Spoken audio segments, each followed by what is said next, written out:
Federal Parliament is sitting this week, and I think, in fact, at the end of the week it might be, or the end of the 2 weeks, the Prime Minister's heading off to places like the United States. But because Parliament is sitting, Keith Wallahan joins us from the Canberra Parliament House studio. He's the Liberal MP for the North East Melbourne seat of Menzies. Good morning, Keith. Good morning, Raf, and good morning to your listeners. Do you think it was worth it? I think in hindsight it wasn't, but I do acknowledge that the Prime Minister had a mandate to put this. He said that through the campaign and he said it on election night. So he definitely had a mandate to put the question. But as I said on the ABC panel, the mandate for the answer lies with the people, and they've given us their answer on Saturday. Interesting argument, though. You think he sort of didn't have a choice to go through with it even though you didn't like the way he did it? Well, I think that's the key point, is the way he did it. When you look at referendums in this country, it is very hard to do it without bipartisan support. So I think the onus then was on the Prime Minister to at least seek more consensus with Liberal members and the Liberal voting community. I think that was missed. I think there was a point where they didn't even try, and I saw that in the committee that I was the deputy chair of. If I can go to, I don't want to get too bogged down in the detail, but in this case the detail is important. I know you think it was a big turning point. The fact that the Voice was going to make representations to executive government, which effectively includes the public service, not just the politicians. Do you think that was a real turning point? Isn't the difficulty that the people behind the Uluru Statement, that significant consultation, that was their whole purpose for the process, wasn't it? They wanted the Voice to not just speak to the politicians, but speak to the public service. I know you think that was the problem. How do you get around that? Yeah, no, and I've heard that point put in that way. Let's go back to the words of the Uluru Statement from 26 May 2017. It said, "We call for the establishment of a First Nations voice enshrined in the Constitution." That didn't specify the executive or the Parliament. No, that didn't. And I get that when the executive makes important decisions, but the executive is accountable to the Parliament. So by having a voice to the Parliament, you necessarily have a voice to the executive. That's an important point to make. And the Parliament, if it had that role, could have legislated a voice to the executive. But by putting it in the Constitution, that created powers and risk that many just thought were too far. And it meant that this, in the eyes of me and many others, was not a modest proposal. That's policy. I want to ask you the political question, Keith Wallahan. Sure. Did the Yes campaign lose this, or did the No campaign win it? I think the onus, it's always difficult for people like me to give commentary on this, but I think the onus is important. So the onus is always on those advocating change, and they didn't meet the threshold. They didn't convince enough people. So it's a bit of both, but primarily I think the more people looked at this, the less they liked it. So a lot of people criticised the "Don't Know, Vote No" slogan, but as people looked at it, the polls saw a drop in support for it.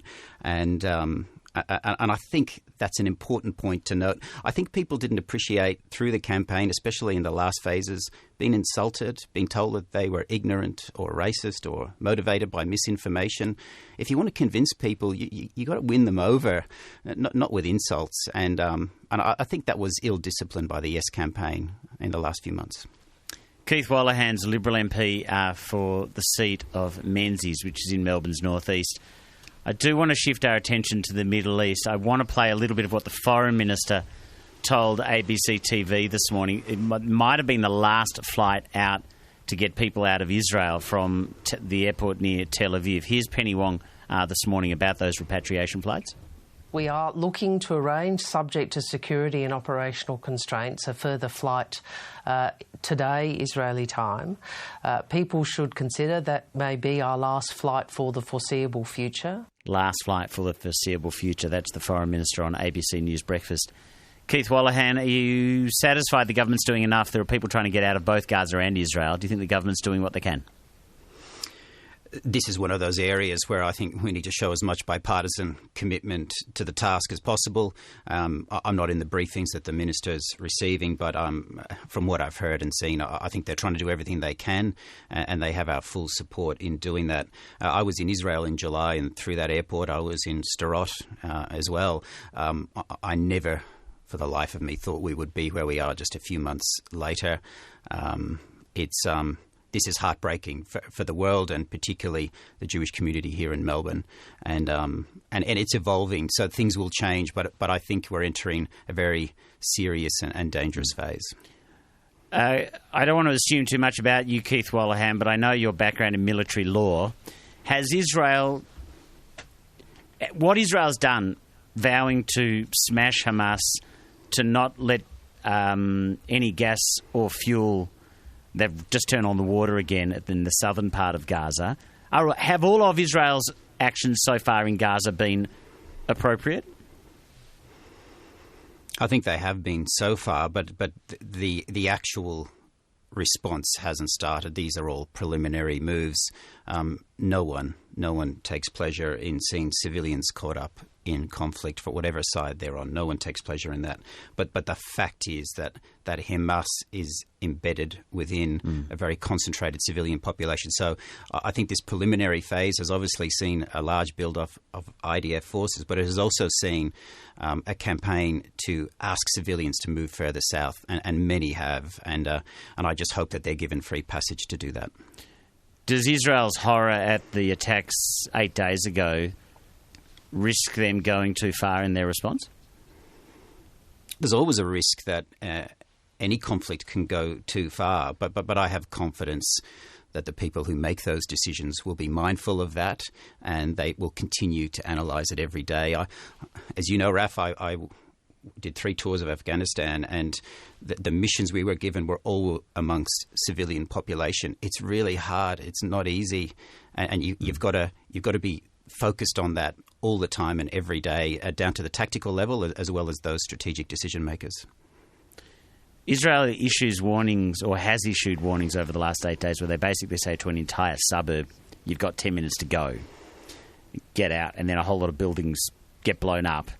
And I think we're close to 3,000 people dead amongst the Palestinian community.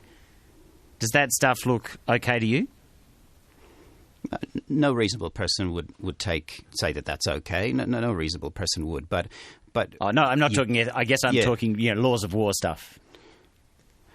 Laws of war stuff. The fact is that Hamas has deliberately chosen to embed itself within key civilian infrastructure. So a call on Hamas to let civilians move away from that. Let the hostages move away from those potential targets. That's on Hamas. Hamas is the key decision maker within Gaza, and they're letting their population down, and they're letting Gaza down in a significant way. And there's still time for them to make better decisions. I appreciate your time this morning, Keith Wallahan. Thank you. Thank you, Raf, and thank you to your listeners.